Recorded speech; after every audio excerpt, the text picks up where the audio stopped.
I am so tired of consuming some form of content or media and hearing a random sideways comment about ADHD out of nowhere. I don't want to be constantly stressed about having even a slightly dull moment in my video to please the ADHD brains of the masses. How far is Jimmy willing to go? Also, how much Adderall does that man take? Oh my God. It just takes me out of whatever I was watching or listening to, and it makes me wonder, does this person even know what they're talking about? I don't mean to be disrespectful, because I love some of their content, I will keep watching it. It is not like that, I don't mean to cancel you, but if you are making uninformed, unscientific comments about ADHD, please stop. You are harming actual people. It is so invalidating, it is so insensitive, and it creates even more problems for people who struggle with this every single day. So instead of getting a title that I'm attention deficiency, I'm ADD, ABC, XYZ, so many things. The thing is, how to maximize who you are, isn't it? If people continue talking about ADHD like it's just some form of distractedness that you get from being on the internet too much, what is life going to be for people who need to ask their employer to get certain accommodations so they can function better at work? What is life going to be like for students, university students who just need a different way of studying? They need that support.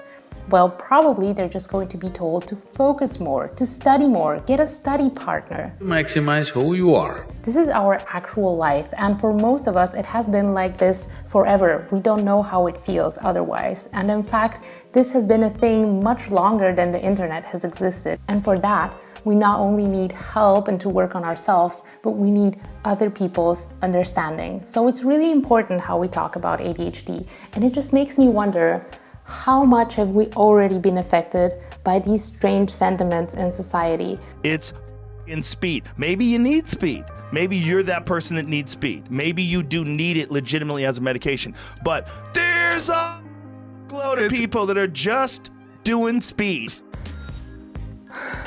Now, I have laid out the problem. I've aired some of my grievances. I think it's time to look at some of the things that people say when they talk about ADHD. And the one that sticks out to me the very most is any kind of sentences about distraction. Like, I'm so ADHD because I'm so distracted today. I'm so ADHD today. Or, oh, these kids, they're on the internet the whole time. They have become so ADHD. First of all, ew. And second of all, distraction is just one of the things that you have as a symptom of ADHD. And third of all, you merely adopted the darkness. You are distracted while you are on your phone. But we are distracted every single second of our existence. While we're driving, while we're walking on the street, while we are at school, at work. While we're cooking, while we're eating, while we're sleeping, while we're hanging out with friends, while we're playing video games at the movie theater. There is no time when there is quiet time in our head. It's always distraction. It is always mental chatter. So you have no idea what real distraction feels like. And it hurts because it just reminds me of all the friendships, all the job opportunities, all the things that I have lost to distraction that people cannot even understand. And then it is commodified. Now everyone is distracted. Now everyone has ADHD. So of course, no one has it. I understand how it could be hard sometimes to imagine how it is for us. And if you don't have these actual problems, you might end up saying something insensitive like, oh, I'm so ADHD today. But if we don't know what we're talking about, should we really be labeling ourselves as someone who has a disorder? Isn't this even more of a reason for people to go on the internet and look at someone who has actual ADHD, or just talk to a friend with ADHD and ask them, what is it really like? Am I having a comparable experience to you? The other comment you hear extremely often about ADHD is how it didn't exist before the internet, and phones and social media addiction made it a thing, and everybody just saying that they have a mental disorder so that they can excuse away their bad behavior. ADHD was described way back before there was ever even internet in 1763 for the very first time, 224 years ago. After that, in 1844, a physician in Germany wrote a few stories about it where he had a very similar to ADHD character in them.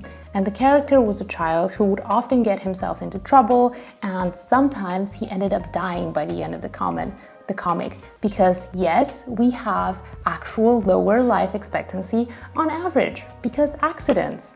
And in fact, Dr. Russell Barkley had a podcast somewhere where he was talking about Germans knowing about ADHD-like disorders for a very long time, and that at some point their solution was to just lock up the people who were suffering because they looked like they were possessed by a demon or something because they were so hyperactive.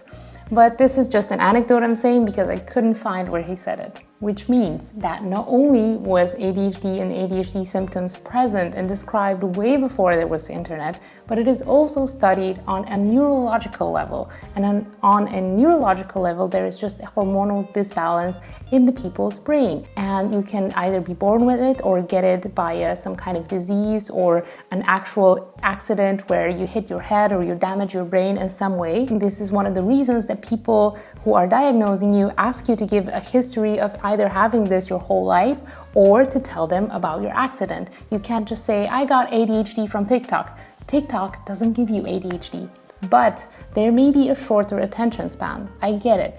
There are probably some ways to solve this, but there is little for me to do today, tomorrow, or even in 3 years that will change my brain chemistry. It's a hormonal disbalance, and you don't tell people, for example, who have a disbalance with their insulin, like type 1 diabetes people, hey, I'm so type 1 diabetes. Instagram gave me type 1 diabetes. You don't do that, and I'm very sorry to any viewers that have that. I completely understand how you feel. I'm just saying this is what people sound like when they say, I'm so ADHD, because there's nothing I can do about it. But some people say that you can. There is some amount of self-discipline and meditation that can completely replace any medication and make you feel like you are a normal person again. You actually don't need a pill. You can just go to therapy and you will get roughly the same effect size.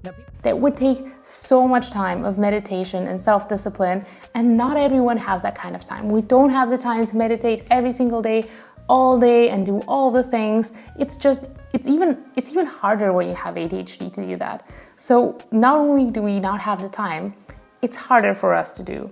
And why would we play life on hard mode if there is medication out there that is completely safe and it is made for people like us and it is studied and it is helpful and it makes us have such a higher quality of life? I'm not saying don't do self-discipline and don't do meditation, but I'm saying that well, this is enough. Just do these things, just focus or just spend more time on your discipline is very invalidating when I have a much greater chance of dying in an accident. Why would I bet my life on mindfulness when I can actually have that support so that I don't end up being in that statistic? But if you want to see all about my medication experience, you are welcome to watch this video. And if you want to see how I got a PhD in not answering my friends, you can watch this video. I will definitely be back to discuss this topic a little more because it's infuriating.